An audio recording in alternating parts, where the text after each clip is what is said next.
लोग, बीजेपी के लोग कहते हैं गरीबी नहीं हटाओ, गरीबों को हटा दो। तो ये गरीबों को हटाने का प्रयास है, इसीलिए ये सड़क नहीं बनेगी। अगर कोई घटना दुर्घटना हो गई यहाँ पे अगर किसी के साथ, तो कब कोई ऑटो पलट जाएगा, ई रिक्शा पलट जाएगा, ये कुछ भी जानकारी नहीं है किसी के पास। कौन सी अप्रिय घटना हो जाए। और ये देखिए सड़क का, ये मुख्य सड़क का ये हाल है। जरा इधर दिखाइए, ये मुख्य सड़क का हाल है। ये सड़क है कि कीचड़ है कि नाला है, ये समझ में नहीं इस तरह की स्थिति है। ये सड़क में गड्ढे हैं या गड्ढे में सड़क है मालूम नहीं। लगभग 30-35 साल पहले इस सड़क का निर्माण हुआ था, लेकिन उसके बावजूद जो है यहाँ की स्थिति ये है। और तो अभी हम लोग जोगियारा में हैं, और जोगियारा के अंतर्गत जो रेलवे स्टेशन है, जो जाले के लगभग 50 से 60 गांव को कनेक्ट करता है, और विधानसभा का इकलौता स्टेशन है, बाकी तो हॉल्ट्स है। उस स्टेशन पे अगर आप पहुंचना चाहते हैं तो आपके पास सड़क नहीं है पहुंचने के लिए। अगर आप देखेंगे तो यहाँ देखिए किस तरह की स्थिति है। ये सड़क में गड्ढे हैं या गड्ढे में सड़क है मालूम नहीं। लगभग 30-35 साल पहले इस सड़क का निर्माण हुआ था, लेकिन उसके बावजूद जो है यहाँ की स्थिति ये है। और जब हम आज जोगियारा पहुंचे सब लोगों से भेंट मुलाकात करने, तो सब लोगों ने मुझे बताया कि इस सड़क की स्थिति बहुत जर्जर है और यहाँ पर इस सड़क पे कुछ काम होना चाहिए। तो मैंने इन लोगों से कहा कि जब 6 महीना पहले मैंने कहा था कि जाले में सड़कों का जाल बिछना चाहिए, बेहतरीन सड़कें होनी चाहिए, तो उस समय में मंत्री जी ने मेरे बयान के ऊपर पलटावार करते हुए कहा था कि सड़क बनी हुई है, हर जगह सड़क है। तो अगर हर जगह सड़क है तो अभी कल मंत्री जी ने तथाकथित तौर पर 25 सड़कों का उद्घाटन किया कि 25 सड़कें यहाँ पे बनेंगी अलग अलग जगह पे। तो अगर सड़कें थी तो फिर बन क्यों रही है? सड़कों का ये हाल है कि ये देख लीजिए, ये मिट्टी है या सड़क है, आप दिखा दीजिए। और ये स्टेशन जाने का रास्ता, ये सामने स्टेशन है, सामने स्टेशन है।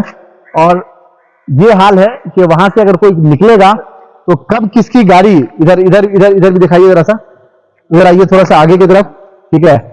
ये 7-8-9 फीट का ये रास्ता है, ठीक है। और अगर कोई घटना दुर्घटना हो गई यहाँ पे अगर किसी के साथ, तो कब कोई ऑटो पलट जाएगा, ई रिक्शा पलट जाएगा, ये कुछ भी जानकारी नहीं है किसी के पास कि कब कौन सी अप्रिय घटना हो जाए। और ये देखिए सड़क का, ये मुख्य सड़क का ये हाल है। जरा इधर दिखाइए, ये मुख्य सड़क का हाल है। ये सड़क है कि कीचड़ है कि नाला है, ये समझ में नहीं आता है। और बराबर में इतना गड्ढा, और ऐसा नहीं है कि रेल, ये गड्ढा दिखाइए, ये मेन सड़क का ये हाल है। मेन सड़क का ये हाल है कि कभी भी यहां पर अगर कोई भी ऑटो या ई रिक्शा आता है तो वो कभी भी पलट सकता है। और रेलवे स्टेशन का कौन लोग इस्तेमाल करते हैं, ये समझने की बात है। जो व्यक्ति जो गरीब है, जो रोजाना उसको ड्यूटी करने के लिए अगर दरभंगा जाना है, सीतामढ़ी जाना है, समस्तीपुर जाना है, मुजफ्फरपुर जाना है, तो वो रेलवे स्टेशन का इस्तेमाल करता है, ट्रेन से जाता है। तो अब ये कहते हैं ना कि गरीबी हटाने की बात जब होती है तो ये लोग, बीजेपी के लोग कहते हैं गरीबी नहीं हटाओ, गरीबों को हटा दो। तो ये गरीबों को हटाने का प्रयास है, इसीलिए ये सड़क नहीं बनेगी।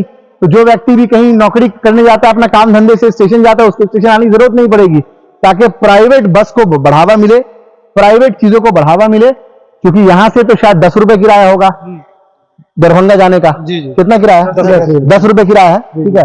तो 10 रुपए के किराए में दरभंगा ना जाए लोग। और ये जो नई जो बस खुली है जिसका 70-80 रुपया किराया है, उसमें लोगों को जाने के लिए मजबूर किया जा रहा है, इसीलिए इस सड़क को नहीं बनाया जा रहा है। बाकी यहाँ पे सब लोग बताएंगे ये क्या है। और इतना ही नहीं, ये यहाँ पे एक भव्य मंदिर का निर्माण गांव के लोगों ने कराया। एक प्राचीन मंदिर थी जो छोटी सी थी, लेकिन उस मंदिर को, चूंकि वो बहुत प्राचीन थी, उसको फिर बाद में भव्य रूप दिया। लोगों ने अपने चंदे से इस मंदिर को बनाया। अब यहाँ पर लोग पूजा करने आते हैं, ठीक है। तो जो भारतीय जनता पार्टी ये कहती है कि हम आस्था के बुनियाद पर बहुत कुछ करते हैं, लोगों की भावना की कदर करते हैं, तो मैं पूछना चाहता हूं कि यहाँ पे क्या आस्था की बुनियाद नहीं है? यहाँ पे अगर हमारी माएं आएंगी पूजा करने के लिए, बहनें आएंगी पूजा करने के लिए, नौजवान साथी जिसको कोई एग्जाम देने जाना है, परीक्षा देने जाना है, वो आएगा एक बार मंदिर में माथा टेकने के लिए, तो वो इस कीचड़ में चल के आएगा क्या? ये हमारी आस्था पे ठेस नहीं है क्या? बताइए आप लोग, ये हमारी आस्था पे ठेस है कि भाई हमको अपना मंदिर हो, गिरजाघर हो, गुरुद्वारा हो, मस्जिद हो, यहाँ पर जाने के लिए तो रास्ता तो प्रोवाइड होना चाहिए ना कायदे से। अब यहाँ पे देखिए कि हमारी बहनें आ रही हैं, कुछ माताएं आई हैं पूजा करने के लिए, इस ऐसी सड़क से आ रही हैं। और ये मुख्य सड़क है जो स्टेशन को कनेक्ट करती है, एक भी लाइट नहीं है इस पे, एक भी लाइट नहीं है। और दोनों तरफ जो है वो इतना बड़ा खाई की तरफ से गड्ढा है, कोई रात में कुछ हो जाएगा किसी को पता नहीं चलेगा। तो मुझे लगता है कि इसको संज्ञान में लेना चाहिए मंत्री महोदय को। और इतना ही नहीं, मैं प्रशासन के लोगों से ये रिक्वेस्ट करता हूं कि यहां पर इस सड़क के ऊपर ध्यान दिया जाए। और अगर इस सड़क के ऊपर ध्यान नहीं दिया गया तो निश्चित तौर पर आने वाले समय में हम लोग एक बड़ा आंदोलन करेंगे और वो आंदोलन जन आंदोलन के रूप में होगा। चाहे जो भी हो, हम लोग इस सड़क के निर्माण के लिए जो करना पड़े, ग्रामीण वासी हम सब लोगों से बातचीत हुई है, सब लोगों ने ये कहा है कि अगर ये सड़क का कोई अगर निदान नहीं होता है तो हम लोग इसके लिए आंदोलन करने को तैयार हैं, क्योंकि सिर्फ स्टेशन का मामला नहीं है, मंदिर भी यहीं पे है, तो सब लोग को यहाँ आना होता है पूजा करने के लिए। तो लोगों का मामला है, तो अच्छा खासा आबादी है इस गांव का, तो क्यों इसको निगलेक्ट किया जा रहा है? क्या किसी खास वजह से ये निगलेक्ट किया जा रहा है कि यहाँ से शायद विधायक जी को इतना वोट नहीं मिला, इसलिए किया जा रहा है क्या? तो मुझे लगता है कि इसके ऊपर जो है रेलवे के पदाधिकारियों को भी कार्रवाई करनी चाहिए, और इतना ही नहीं, इस सड़क को चौड़ीकरण करना चाहिए, साथ में इसमें लाइट लगानी चाहिए ताकि स्टेशन भी लोग आराम से जाए और मंदिर भी लोग आराम से जाए।